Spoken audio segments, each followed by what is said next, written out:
Hey folks, what's up? Welcome to Your Forest. I'm Matthew Kristoff. Does anybody else feel like they're living in an alternate universe or something? I do. This is weird. It's been weird, a weird 6 weeks to say the very least. And over the last 6 weeks, going into this, I had a few recordings already done. So I released those.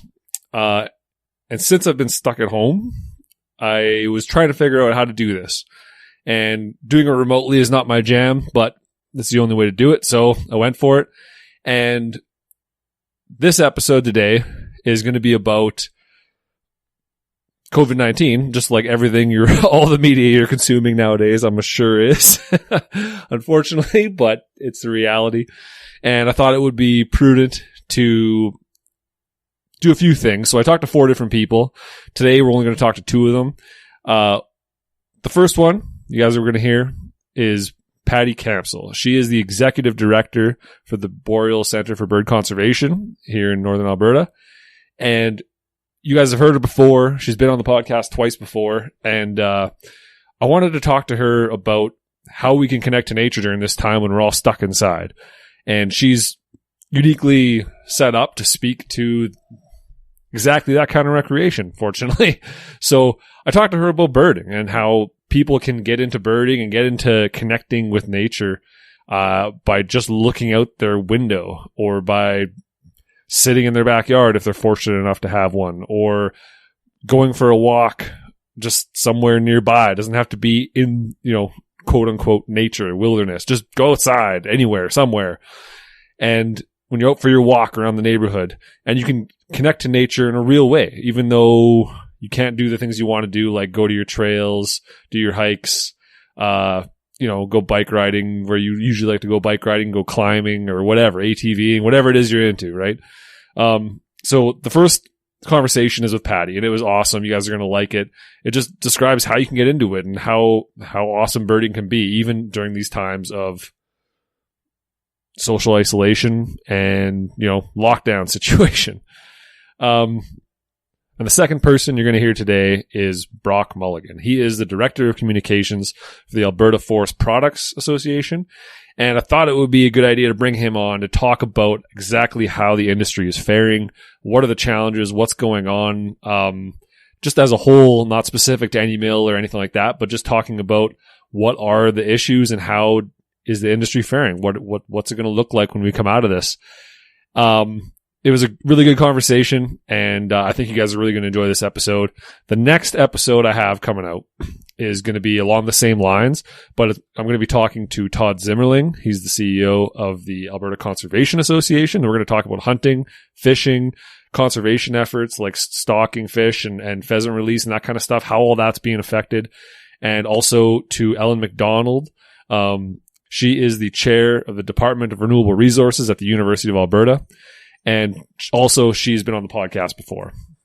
And that's my dog Moose coming into the basement to say hi. Hey, Moose. What's up, buddy? Hazards of working from home. And that's going to be a great conversation, talking with Ellen about how the university's been affected, how they've changed things, and what they're planning or looking into doing for the future, for next semesters and that kind of stuff, if we're still in this situation. All great conversations. You guys are going to appreciate hearing it. And I hope you guys like it.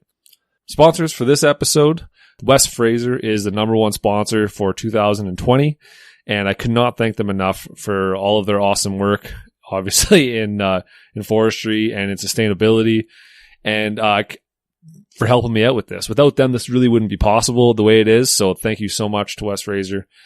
And also, secondary sponsor is Green Lake Forestry. Green Lake Forestry has been with me since the beginning. And again, I couldn't do this without them. Still also doing great work in the forest industry. And finally, Damage Timber. Damage Timber is a local company out of Edmonton, Alberta. And they used to sell clothes and that kind of stuff. Now they more or less just going towards hats. But they also sell their main product now that he's trying to get onto is these locally made, locally sourced cutting boards and that kind of stuff. So they're really awesome. Like he's going to wildfire burnt areas, harvesting the wood from those trees and turning those into cutting boards and butcher blocks and charcuterie boards and that kind of stuff. It is awesome. You guys definitely need to check it out. DamageTimber.com. Put in your Forest 10 at checkout to get 10% off. And that's about it. Let's dive into it. Here is myself and Patti talking about how we can connect to nature in these trying times. Here we go.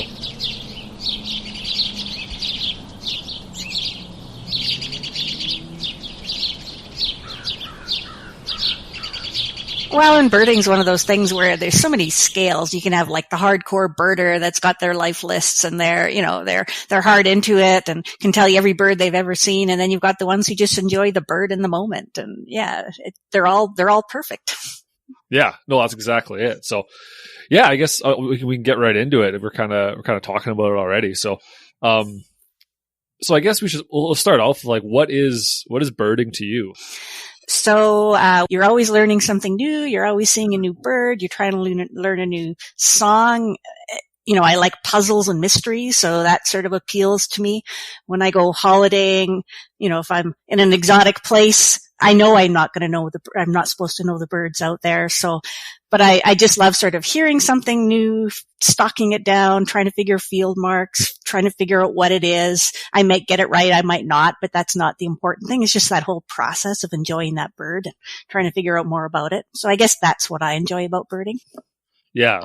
The little bit that I've done as well has just been very similar in that sense, in that it's, when you do look into something and you do figure out what a bird was or what a bird's song is, then it's seared into your memory for pretty much ever after that, because you've put a bunch of work into figuring it out, and now you know something more about the outdoor world that you're trying to connect to. So it's definitely enhanced my understanding of the outdoors, and it's made me a better, I don't know, not an ecologist, but something along those lines, better understanding the whole ecology of everything. So it's cool. Well, and as an educator, like birds are a really great way to connect kids and people to the natural environment, because a lot of wildlife, it's pretty subtle. I mean, you might see that coyote in the ditch or a deer in the field, but it's rare. But there's always birds around, and if you can't see them, you can hear them. And, so you can start telling stories about that little chickadee you can see, or the bird, teach them a bird song. And so it's a really neat way to connect people with nature, whether it's out in the forest or even in their own backyard. Like, everybody has birds that are, kind of flying around in the neighborhood, and, everybody knows a chickadee. So it's an instant hook when you're doing a programming with kids. Yeah, absolutely. Well, and especially like during this time of the whole COVID-19, we're all kind of stuck inside, and we're trying to, we're all getting antsy. Oh yeah, totally. And, yeah, we want to connect again, right? So I think it's a perfect opportunity for people to get into birding and that kind of stuff. Even like you said, even if it's just in your backyard, or even if you live in an apartment or something like that, you just open up your side window, and I'm sure there'll be birds flying by, or there's trees somewhere nearby that you can maybe, you don't need any gear. You don't even need to know anything. Like, just start appreciating, right? Yeah, I mean, there's lots of free resources. You just need a little piece of forest or your backyard, and you don't want to be, I know there's lots of concern right now about everyone going out into the provincial parks and kind of these, that whole idea about, trying to distance people and too many people in one spot. In birding, you don't want to even be in those areas to start with, because if there's all those people, there aren't any birds. So, you're really just looking for that little wetland just at the edge of town, or a little piece of forest in your community, or somewhere quiet, and just kind of go sit and just take some time, and you'll start seeing the wildlife and the birds moving around. And yeah, it's easy bird watching.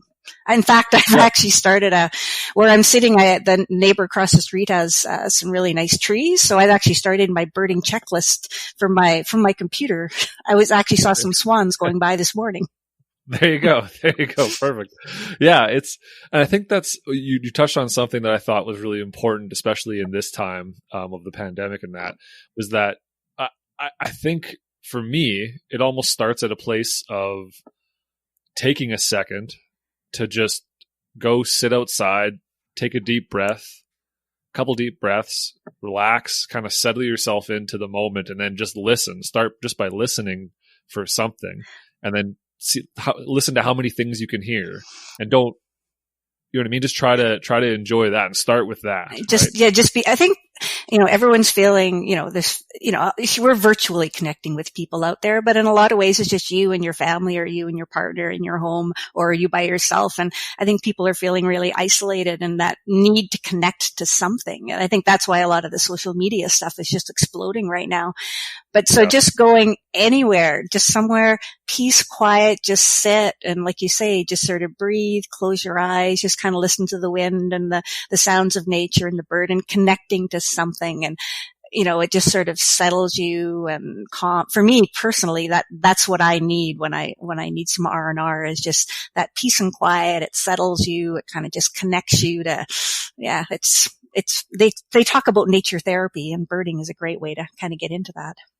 Oh, totally. Like so the last 2 mornings, I wake up kind of right before sunset, before I start work in the basement. I'm recording this in the basement of my house. Mm-hmm. and so, but I'll wake up around 5:00, and I'll, not saying everyone has to do this, but I've been pouring myself a cup of coffee, and I just go sit outside for 15 minutes and just listen to it's mostly just house sparrows and the odd robin, the odd magpie. But I just sit there and listen as the sun comes up, right? And I found myself over the last month during this pandemic, being stuck in the house kind of thing, just having built anxiety over that time. Yeah. And I've really noticed the last 2 days that just getting out and just taking us 15 minutes just to listen and breathe and try not to think about anything else. Just focus on the sounds that you're hearing and that kind of stuff. Not even really birding. Like, I'm just really listening and thinking about the birds that I know. And then if I hear a song that I don't know, then later on I'll look it up and try and find that song. Right? There's a really cool app actually. You probably know about the Merlin Bird ID app. Yeah, that's actually our favorite for our bounder in charge down at the Bird Observatory. And it is a great app because it's totally free. You can just download the songs for kind of whatever region you're in. And it's globally. Yep. It's good for globally. Like you can download for every area that you want. You can download. It's massive. There's so many. It's all there. It's done by Cornell, I think. Cornell Lab or something like that. Yeah, no, it's there's amazing resources out there now. Like the old days of packing around your field guides, in your knapsack, there's still people that love field guides, but so much of it's going digital now, and that ability to hear the songs really helps people learn and kind of figure out that bird ID piece now.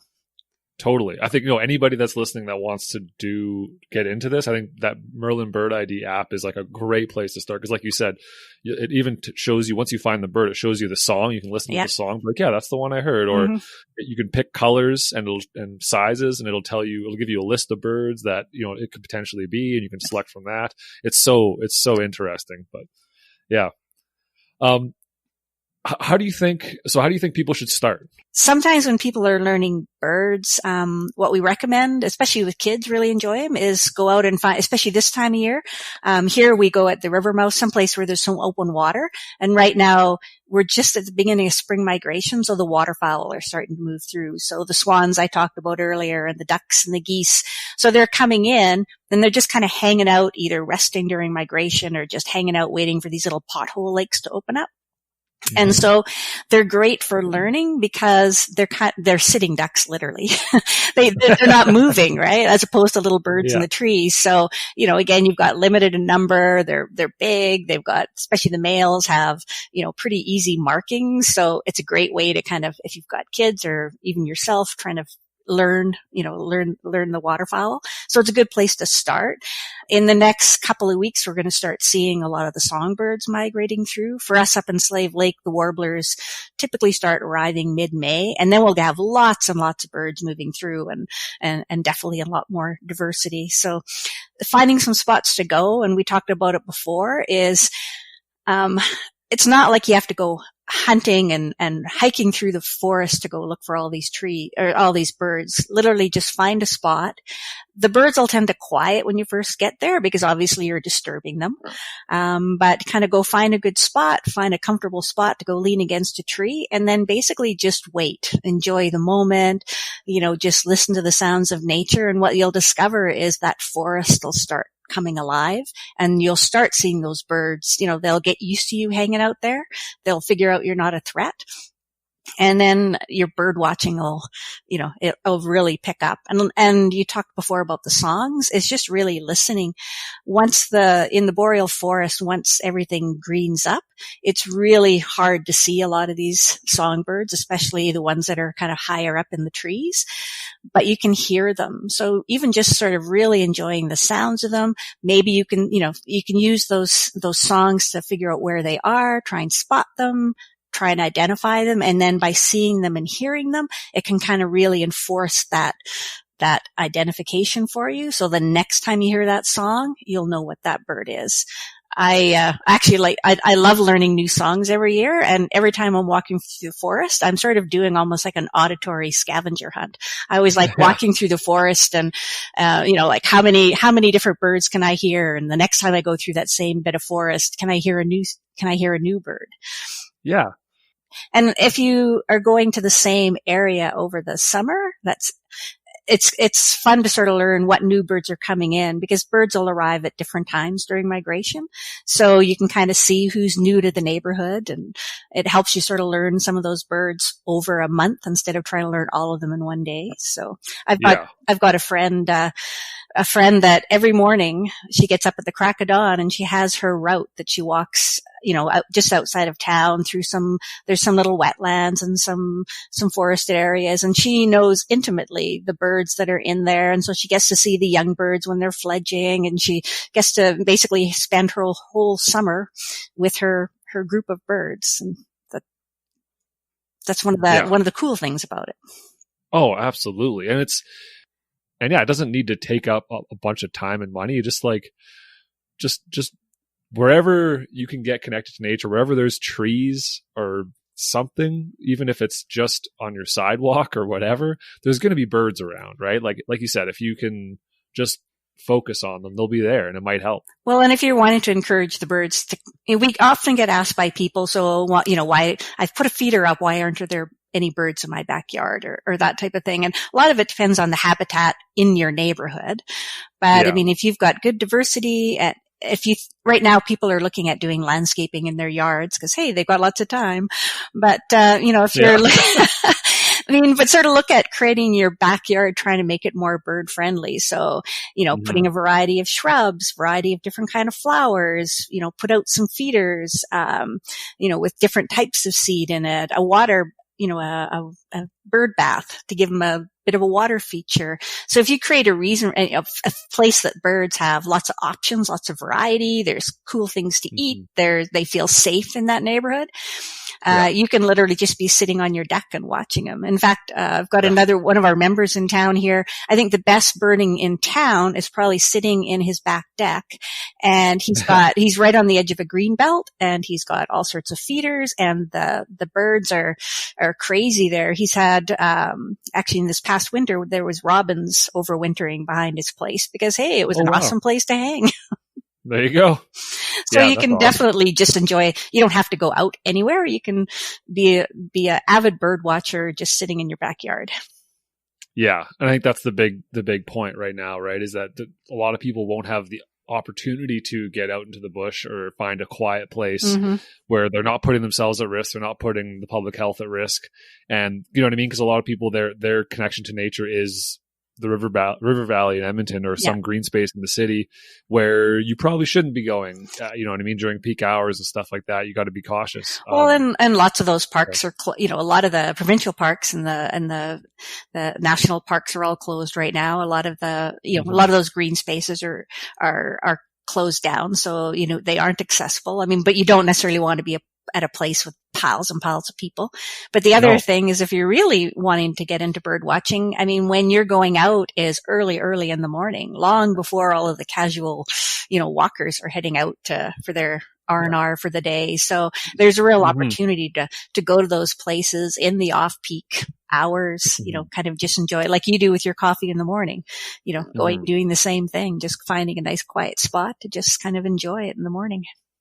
Yeah. And it helps a lot with, like, personally for me, it helps me a lot with my mental health, just keeping me sane, just kind of taking a second to almost meditate sort of thing, right? And just didn't take in what the surroundings. And it's funny. It's mostly just house sparrows I have in the backyard.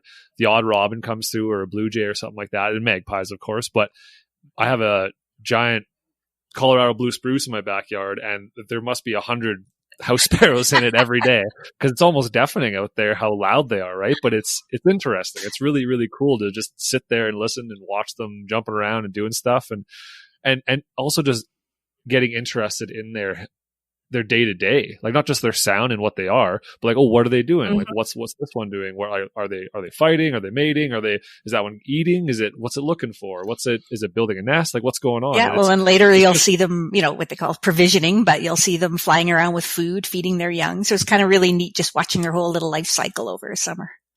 It's awesome. No, I love it. And I think it's the perfect opportunity for people to get into it right now, right? It's that connection to nature. Like, I think how important do you think now of all times, our connection to nature and, seeking that place of not necessarily solitude, but that place of just a reset. Reset. Yeah. Is a good word for it, or just grounding people, I guess maybe is another term for it. I think, and I know for myself personally, when all this first started, I mean, I think everybody had that sort of panic mode where, you're trying to get ready and you're having to stay home. Like, there's all of this stuff happening very quickly, but now we're hard in it. Everyone's been sitting at home for like a month now, and everything that's happening is so beyond our control. And so I think in some ways people are drifting a little bit, or at the point where they're starting to get, they're getting frustrated or whatever, like it's starting to wear on people. So absolutely. I think, knowing that, okay, you're self-isolating, but that doesn't mean you have to be sitting on your couch all day.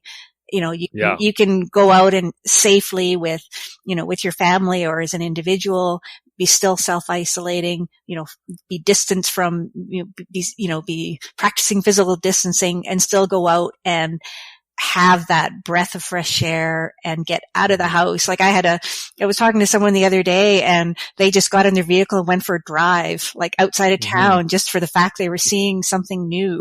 Like, it was huge for them.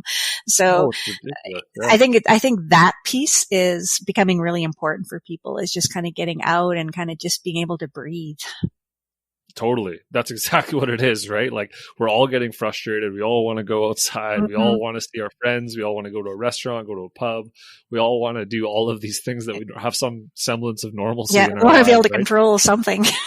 Yeah, but it sounds like we might be doing this for quite a while, if not the rest of the year, for who knows, right? I think some of those basic, things will obviously lighten up to some degree, but I think some of these social patterns of, kind of being very selective in terms of who you get together with, those patterns are going to be with us for a while. So kind of coming up with some rethinking, maybe it's a chance to take up a new hobby of birding, or do something different, or learn the guitar like people are doing, but doing something different just because life is going to be different.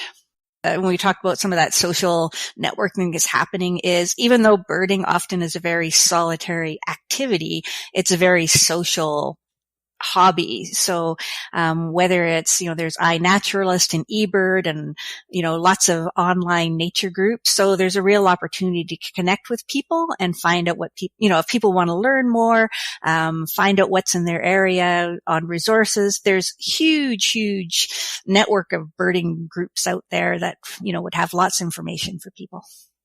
Yeah, no, exactly. There's a lot of resources out there. All you gotta do is Google it and it pops up. And yeah, it's an easy one to get into. Doesn't cost anything. You don't even need binoculars, I would say, if you're just trying to get connected to nature somehow. Later down the line, if you have the means to, you can get some. But in the meantime, don't worry about it. Just enjoy the sound. I always say, I just enjoy the moment.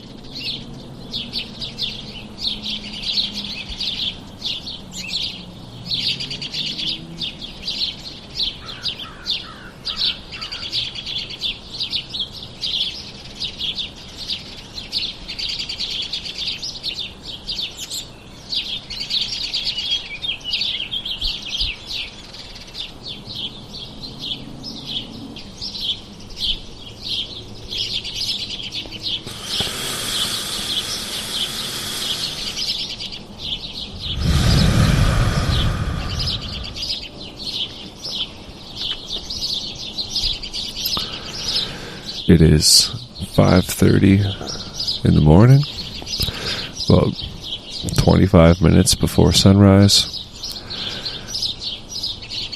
on May 1st,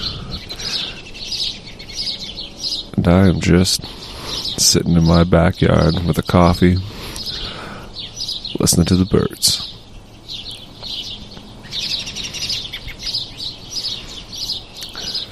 How's a robin just flew over my head? There's a whole bunch of house sparrows in my spruce tree.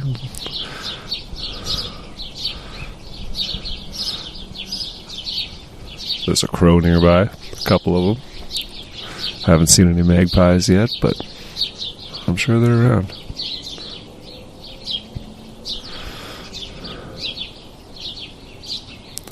This is nature, right in your backyard.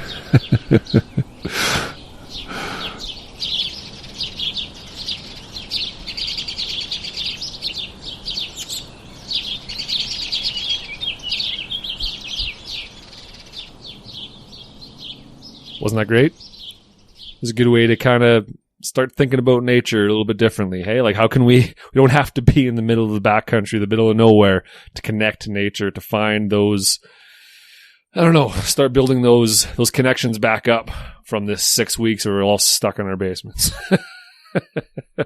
So, yeah, that was awesome. I couldn't thank Patti enough for her contribution.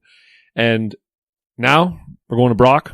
We're talking about the forest industry specifically, and yeah, how they're faring, how they've reacted, how the outlook is, and what the challenges are. Here we go.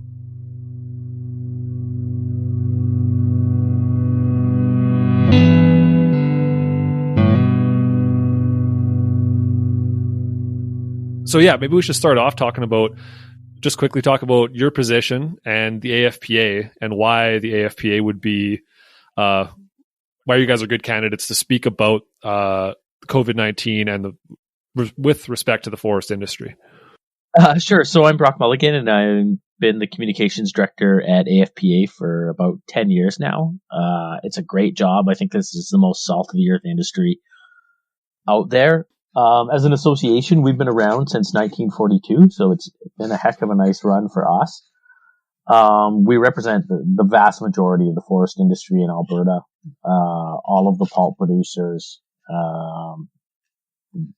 pretty much all of the lumber production, and probably about 2/3 of the panel. Right. And as well as a handful of smaller secondary producers as well.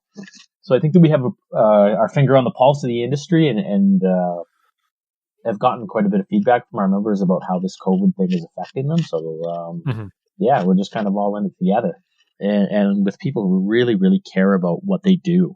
And I think that we're seeing that as COVID develops here, because our products are really essential, whether you're talking about, I mean, everybody, I think the one that's getting a lot of attention right now is toilet paper. Of course. Yeah, I imagine they're doing okay, hey? Yeah, but I mean, then there's the masks, there's surgical drapes, there's filters that keep our transportation system going. All this stuff is absolutely critical. And I think pulp especially is a bit of an unsung hero, but as the COVID situation evolves, I think there's a lot of folks out there who are kind of realizing how important the stuff that our industry produces is.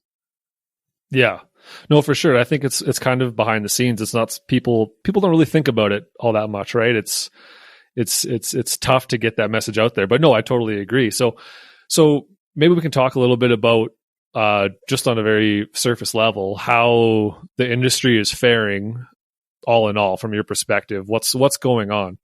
Sure. So on the lumber side of things and the panel side as well, kind of the building products, we're really, really dependent on the U.S. market and to a lesser extent our domestic market here in Canada. Mm-hmm. And the situation has frankly devastated those markets. Folks don't have the confidence to build. They may be struggling financially because of the outbreak.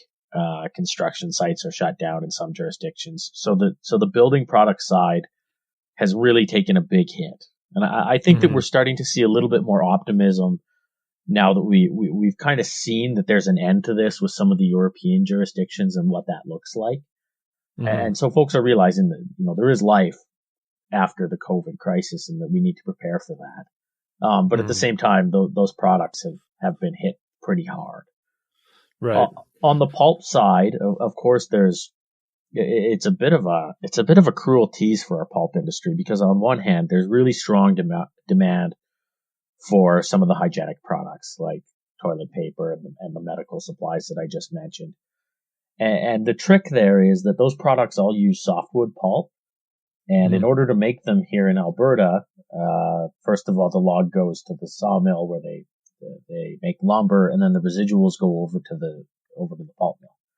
And so what we've seen is, because sawmills are ramping down in production, it's actually difficult for some of the pulp mills to get the residuals they need to make their product. And then on the other side in pulp, our pulp producers, of course, make hardwood pulp as well, which tends to go more into the graphics, advertising, paper markets, and those markets are taking a beating. So on one hand, producers are struggling to produce the products that people really want because they can't get the raw material, and the stuff that could be made independently of a sawmill isn't in as much a demand. So there's a bit of a trick there. Right. So there's a lot. Like, what's the? Do you have the numbers on the number of people that are directly employed by mills? Yeah. So we're just under 20,000 direct employees, and then another 25 to 30,000 indirect employees who are doing things like hauling our product, providing consulting and environmental services, providing supplies, all that kind of stuff. Right. So a lot of people affected for sure. How many mills are, I mean, I know it's probably inevitable that a lot of mills are probably temporarily closing their doors. I'm sure everyone's trying to do what they can to keep open as long as possible, but it just might not be feasible at some point. Do you know much about what's going on there? Yeah, so in Alberta, we're fortunate, frankly, for a couple of reasons. Number one, we have a pretty modern industry. A lot of our mills are kind of 1990s or newer. And even the ones that are older have had a lot of capital poured into them. So we operate a lot more competitively and efficiently than some of the other jurisdictions with older mills. And the other thing is, we've had a government that's been pretty responsive and done a really good job. They've done things like defer stumpage dues, and work with us on some of the regulations too, because frankly, we don't have as many folks around to do some of the reporting as we'd like, and they've shown some flexibility. And I think that's allowed us to probably weather the storm a little bit better than some other jurisdictions. The vast majority of production here in Alberta right now is running. There's most mills have taken a bit of a haircut and had a shift or two, had a few hours reduced, but for the most part, everybody's employed and running. That's huge. So that in part, this day and age, that's massive. That's really good. And other jurisdictions, as we talk to some of our colleagues, are frankly not faring as well. So I think it's a real credit to some of the things that have been done in Alberta, because they are going to allow us to weather this in a pretty good position. That's good. That's good to hear. Because I mean, even myself, like I'm in the industry, right? And I have family working in the industry and that, and it's not exactly clear what the future is going to look like. Depending on how long this goes on for, right? Like this is April 20th, we're recording this, and it's still, we're still climbing in numbers, right? We're still looking for a long ways out before things go back to normal. I mean, who knows, right? Whether we need a vaccine or whatever, we won't get into that. Neither of us are doctors. I mean, I'm not an epidemiologist either. I think there is at least some optimism in that we've seen some countries go through the worst of it and kind of start to come out the other side. So at least we know what this looks like. It's not, nobody has all the answers, but at least we have some idea now. Right, for sure. So it's good to hear that that a lot of the mills are still up and running to some extent, at least. Like I've heard that a couple mills are working every other shift kind of thing, where they usually run 4 shifts. They're running 2, giving 8 hours in between to do whatever they're doing, cleaning or whatever. And so that's good. It's good that we've been fortunate in that aspect to keep mills running and keep people working, right? Because that's probably the biggest thing right now. A lot of people that just don't have money. So just making sure that families can take care of themselves, right? Yeah, absolutely. And I mean, this is a tricky time for our industry in some regards, because you spend all winter logging. And of course, there's huge dollars that go out the door for a mill when that happens. And now suddenly you're seeing, and of course you'd anticipate that you'd get that return in the spring when construction season ramps up. And it looks like to some extent that just might not happen. Like we might, any analysis I've seen suggests that 2020 construction season might kind of be a bit of a write-off. And we're looking forward now to 2021. So in that regard, it's a tough time. But I mean, fortunately, due to some of the other things that we've talked about here in Alberta, we're able to weather it, reasonably well. Yeah. So yeah, that's really, really good to hear. Is there an outlook for, are things getting any better right now for the forest industry, or are they getting worse? Like, I'm trying to get a feel for what things are going to look like come summertime, say if we're still kind of in lockdown situation here, and how are mills preparing for an eventuality like that? Like I don't know about the fall and actually getting into winter harvesting and stuff like that. That's probably another beast, but just to survive the summer, what are mills doing to prepare for that? Well, I think they're thinking pretty closely about production levels. Because you don't want to flood the market at a time when nobody's buying. So that there's a bit of a dance there to keep folks employed and to keep the mill running, but at the same time not to pile up inventory that you're not going to be able to sell. Yeah. Because you crater the prices like that. We're looking forward to by the summer things. I don't think they'll be normal, but at least some construction activity going on, because I think that if we were in full on lockdown until say late fall, there'd be a lot of pain in our industry and every other sector of the economy too. I don't think anybody can handle 6 months of pretty much no economic activity. No, I would also say that we've seen lumber futures start to kind of peak up a little bit in the last few days. So that's encouraging. That means that folks around the world who buy our products are thinking that at some point in the future they are going to get to build and this is going to turn around. Yeah. Yeah. Well, I think people know that eventually we will get back to normal. It's just a matter of the timeline, and there's so much fear and anxiety and stress around what's going to happen when. And, I think right now the major issue is everyone's just trying to manage their own mental health, their own psychological place, right, in this whole thing. Cause I think that's one of the bigger ones to try and deal with right now, as well, as far as just surviving this thing, right? And of course, and trying to modify a lot of processes that go on, around our facilities, kind of on the fly, right? Like our facilities are fortunate in that for the most part, this social distancing kind of thing is pretty possible, because folks aren't working side by side on the assembly line or anything like that. But at the same time, there's all these kind of routine tasks that you really have to think about that are changing so rapidly. For sure. Like you said, we're fortunate in that they can operate to some degree within the constraints of this pandemic. Yeah. I mean, we've seen the situation in some other industries where folks work immediately side by side on the assembly line, and they've had real struggles. So fortunately for us, we're not there. Yeah. Yeah. Like we're hearing all this news about the meat packing plant down south. Yeah. The cause of a lot of cases and stuff. And what I've been reading anyways is that a lot of it had to do with exactly that. No, it wasn't possible to do social distancing. And as a result, it caused some problems, which is exactly the kind of situation we want to avoid. Yeah. And we're also fortunate not to have employees who live in camps. Everybody in our industry goes home at the end of the day, which is a lot easier than having a lot of folks living on site. Oh yeah, absolutely, for sure. That makes sense. So you were saying before that there is some government assistance going directly to forest industry and that kind of stuff. Has that been sufficient so far? Yeah, so government of Alberta has deferred dues. No, I mean that's not cash assistance to our industry. That just means that we have up to 6 months to pay for some of the logs that have been brought in over the winter. Right. So that's not everything, but it's a big help. There's also some kind of broad assistance across the economy that's available to folks who've been affected. Some of it, we're looking at it right now because some of it is a little bit tricky, just the way our industry works. For example, if you had a really strong January and your prices have dropped off significantly, you're able to qualify for some of the different wage subsidy assistance. But the thing in the forest industry is nobody has a strong January, at least on the building product side, because that's not the time of year that you're sending stuff out. So just trying to make some of those numbers work for our industry is a little bit tricky. Like we are going through a tough time. There's absolutely no doubt about that. It's just that some of the reporting periods don't necessarily capture it all that well. Gotcha.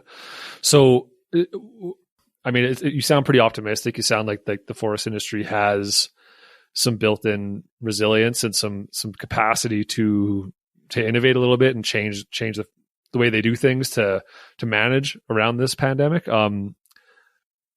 Would you say that we're fortunate in that aspect and that we do have a little bit of resiliency? Like, how resilient would you say the industry is? Yeah, I think we are fortunate. We do have some resilience. And I mean, to be perfectly blunt about it, I think that our industry, if you look at forest industries around the world, we have some of the best staff, really, like some of the best educated, most productive folks who work in the forest industry throughout the world work in Alberta. So that really contributes to the resilience that we have as an industry. And of course, just the fact that our industry is a little bit newer here, so we do tend to have those newer, more competitive facilities. Yeah. That's going to help us as we go forward. Yeah, for sure. That's a good point with having, world-class staff that we have, or world-class workers that we have here. Do you think that because of this pandemic, that industry itself, and I'm not saying this was an issue before, but do you think that there's been a little bit more recognition in the value of community as far as the forest industry is concerned? And can you speak to has there been any stories or any like interesting things that have happened where you can speak to where the community has stepped up or, we've come together and tried to overcome some of these challenges? Yeah, I mean, we've been working to profile some of the stuff that's been going on, and a number of our members stepped up. Like, for example, the Mercer pulp mill, which is located just north of Peace River, they did their 7 days of giving. So they went out to 7 different organizations in their community, and many of those organizations are really, I think having a tough time because folks are economically stressed and they're needing to access services. So things like the food bank, homeless shelter, women's shelter, those kinds of things. Our industry is really looking at how we can support them, and we've seen a lot of members step up recently and make some cash donations. That's awesome. Yeah, that's huge. Yeah, and just the support of, I think it's huge that the forest industry has been managed to, keep their doors open and keep their people working, and just recognize how important it is to their employees, from everyone, right? To haulers, log haulers, to people in the mill themselves, actually, pulling stuff off the line, and mechanics and everything. And it's I think right now in this crazy time that we're living in, that value in community, I think, is really starting to shine. Like it's really starting to see how important it is that we have community values and we have each other's back, right? Yeah, and I think our industry has always realized that it's the type of community, it's the type of industry that forestry is, right? Where as an association, we've got multiple members who've been in the same community, owned by the same family for 50, 60 years. So to some extent, we kind of knew this already, but I think like everybody else, you kind of take for granted, just going out and being able to see folks in your community and talk to them and see what's going on. And now that that's been taken away, and I mean, you realize how darn important it is. Oh yeah. No, it's I'm definitely starting to go a little stir crazy, and I'm very fortunate. I have a wife and a daughter at home, and I can speak to them, and I've been speaking to my family and friends online and that. But I mean, there's a lot of people who are stuck at home. They live by themselves, and I can't imagine the difficulty they must be going through some of this, right? And everyone's got a different situation, so there may be the opposite might be true, where people have too many people living in their house, and they're all stuck in there trying to manage one another.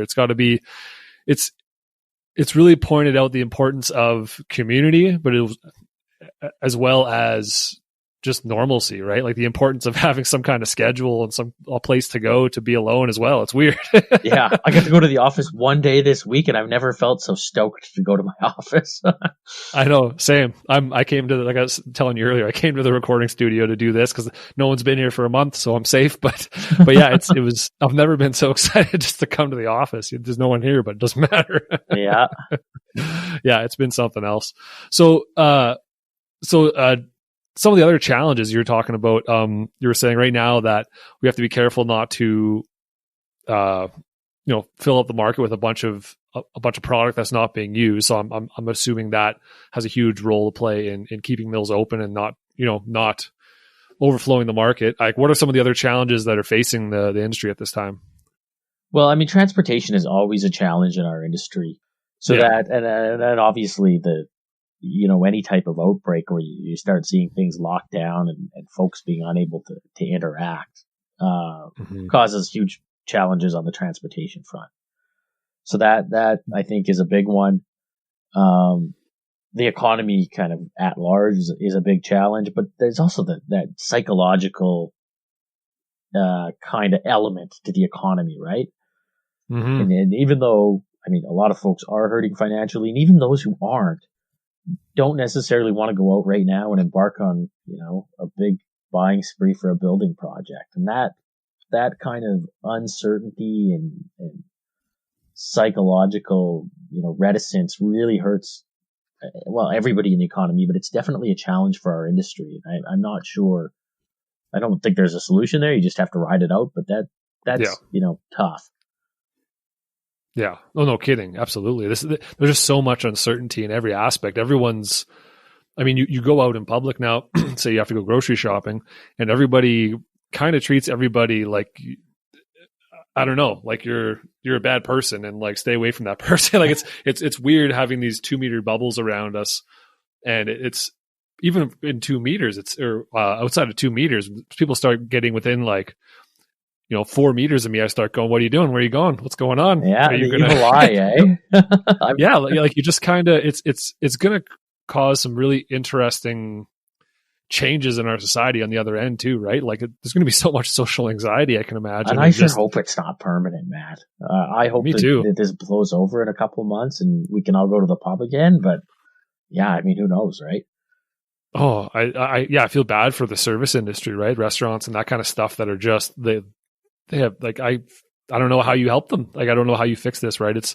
I feel really, really bad for them. And I just hope that they can hold on and they can everyone can open their doors again when this is all over. Cause yeah, like you said, we all love going out and, going to the pubs and hanging out with friends and seeing family. And yeah, we need those things, right? Especially when this is all over. It's going to be very important.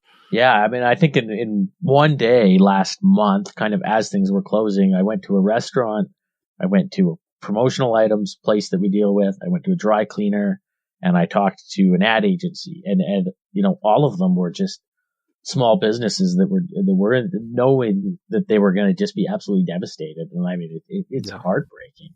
I don't know any other way to put it. Yeah. No, I feel for everybody out there that's hurting. I can't imagine the difficulty that so many people must be going through right now. And I just hope that they know that they're not going through this alone. We're all in this together, and we just got to try to hold on for a little while longer, hopefully, and we can come out of this better in the end, maybe. Who knows? Yeah.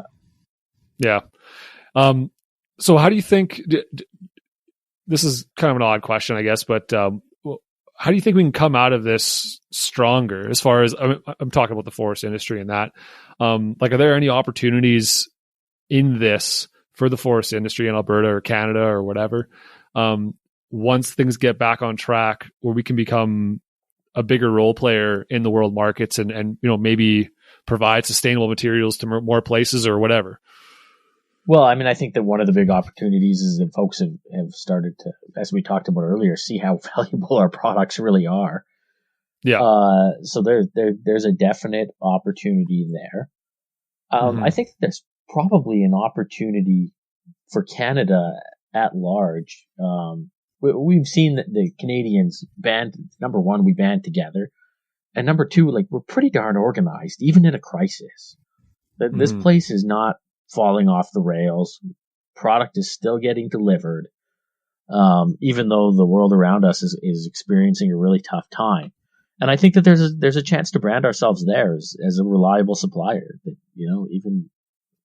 even when the world's going through hell, you can count on Canada. We'll still get you what you need. Yeah. Yeah. Just chug it along. We'll be here as long as we can be. Yeah. Yeah. What do you think might be, I mean, if this was to go really, really bad, what would be lost? Like, how would people's lives be changed if like the forest industry went down as a whole? That's not going to happen. I'm just saying, like, what would be lost if the forest industry had to shut its doors? Well, I mean, right now the oil industry is struggling mightily, and it sounds like they will be for probably months and months and months, possibly years. And in a lot of communities where we operate, we're kind of the cushioning when the energy industry goes down. I mean, I don't think that there's a forestry community that in Alberta where forestry is the biggest industry. Energy is the biggest industry in pretty much every community that we operate in. But we've seen the communities that have both forestry and energy do a lot better than those that are solely reliant on energy. And so I think that what would be lost, frankly, is some of that cushioning that we see and some of that economic diversity and ability to bounce back. Yeah, absolutely. And just one of the only sustainable building materials we have on the planet, right? Done really, really well, arguably one of the best in the world, if not the best in the world, is done here in Canada. And to lose that on the world stage, I can't imagine the negative impacts. Yeah. You know what I mean? On a world level, a global level, that would, you know what I mean? The problems that would come with that would be astronomical. I can't even imagine. Yeah, catastrophic, right? And I mean, and not to mention all of that, stuff on the pulp side, the surgical masks and the toilet paper and all that stuff. We need that. Yeah.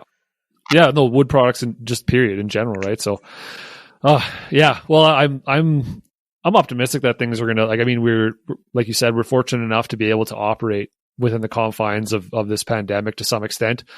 So I'm hoping that'll give us a heads up on getting back on track when things do go back to normal, and hopefully by the fall and winter, things are back to the way they were. Yeah, you see it the same way. You're optimistic that things are going to go well in the end. Yeah, I think that if you'd have talked to me a month ago, folks in our industry were just trying to figure out like how they were going to pay the bills tomorrow. Yeah, and we've started to see that in conversations that we have with our board, with folks around the industry. Now it's kind of shifting to, well, okay, things are going to return to normal. How do we set up for that? Yeah. That's huge. How do they prepare for the future? How do they prepare for this post-COVID future coming down the road? I think that's the $64,000 question right now, because there's just so many unknowns. But it's an important psychological shift when you start thinking about that rather than about the disaster that's immediately at hand. Yeah. That is huge, actually. That's a good point. You're right. Instead of thinking about it as like, oh my God, the world is ending, now we're at, okay, how do we come out of this? Yeah. Like that's huge. That is awesome. Yeah, and I think that's just kind of, the last week or so, we've kind of started to arrive there. Yeah. No, that's good. That's huge to hear. I'm glad to hear. I was hoping to hear what you've been saying. That's kind of what I was thinking, was that the forest industry has an opportunity here to, to hold on, and they can do okay. Not to say they're not struggling. I can't imagine how difficult it must be for some of the people having to make those hard decisions. Some of the brass working for companies trying to figure out how to keep a company alive so that everyone can be employed on the other end versus, having to shut their doors permanently. I can't imagine the difficulty they must be going through, but yeah, we're lucky that. Yeah. I don't envy them because, I mean, on one hand, you're thinking about the bottom line, and obviously you can't just spend infinite amounts of cash and not get anything in return. And I mean, you've also got, priority number one is like making sure that this thing doesn't spread throughout our facilities and get all of our folks and people around them sick. So there's just a lot of things to think about, and there's some smart people in the industry thinking about it. I'm not one of them, but I'm glad that there's somebody who is, because it's tough. Yeah. No, yeah, it's definitely, you don't want to be responsible for a part of an outbreak, right? Or for some deaths because you didn't follow the rules or do what you could have done to mitigate Yeah, and companies mitigate the problem, right? are doing everything they can, and we're following some of the advice that's out there from health professionals, and I mean that's really all you can do. But that's where we're at. No, that's right. Good. Well, I'm glad to hear such an optimistic view, and such a realistic view. So thanks for talking to me, man. This is perfect. Thanks so much for having me on, Matt. Appreciate it. Yeah.